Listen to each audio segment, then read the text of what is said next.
आपण त्याची किंमत जाणली पाहिजे. या बहुमोल स्वातंत्र्याचे मोल चिरकाल टिकावे यासाठी आपण खूप प्रयत्न करायला हवे. आज आपल्या सर्व भारतीयांचा आपल्या प्राणाची बाजी लावून मातृभूमीचे रक्षण करणाऱ्या सर्व सैनिकांचा हा आज दिवस.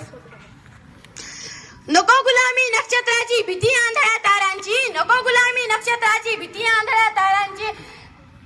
ज्याचे पाय असावे जमिनीवरती आकाश कवेत घेताना, ज्याचे पाय असावे जमिनीवरती आकाश कवेत घेताना, आकाश कवेत घेताना, हसू असावे ओठावरती काळीच काढून देताना, हसू असावे ओठावरती काळीच काढून देताना. आता किती संकटातही ठणकावून सांगावे आता हे बेहत्तर, संकटातही ठणकावून सांगावे आता हे बेहत्तर. नजर रोखून नजरेमध्ये आयुष्याला द्यावे उत्तर, नजर रोखून नजरेमध्ये आयुष्याला द्यावे उत्तर. एवढे बोलून मी माझे 2 शब्द संपवते. जय हिंद, जय महाराष्ट्र. भारत माता की जय.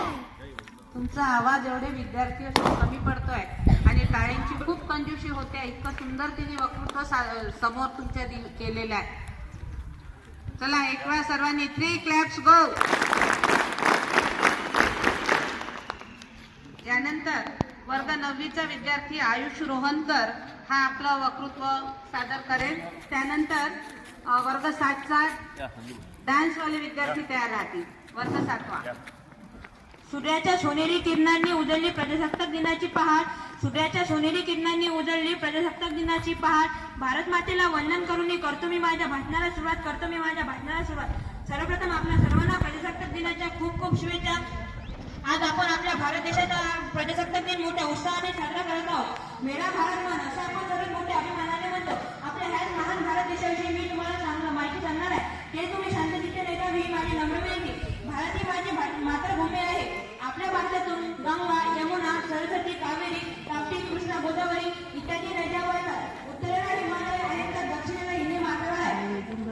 धरतीवरचा स्वर्ग म्हणजे काश्मीर हे सुद्धा भारतातच आहे. आपल्या भारत देशाला महान संस्कृती लाभलेली आहे. ना पूछे जमाने से कि क्या हमारी कहानी है, ना पूछे जमाने से कि क्या हमारी कहानी है. हमारी पहचान तो यही है कि हम हिंदुस्तानी है, कि हम हिंदुस्तानी है. 15 ऑगस्ट 1947 रोजी आपला भारत देश इंग्रजांच्या अनेक वर्षाच्या गुलामगिरीतून मुक्त झाला म्हणजे स्वतंत्र झाला. स्वातंत्र्यानंतर आपल्या भारत देशाला खरी गरज संविधानाची होती. त्याशिवाय देशाचा राज्यकारभार सुरळीतपणे चालणार नव्हता.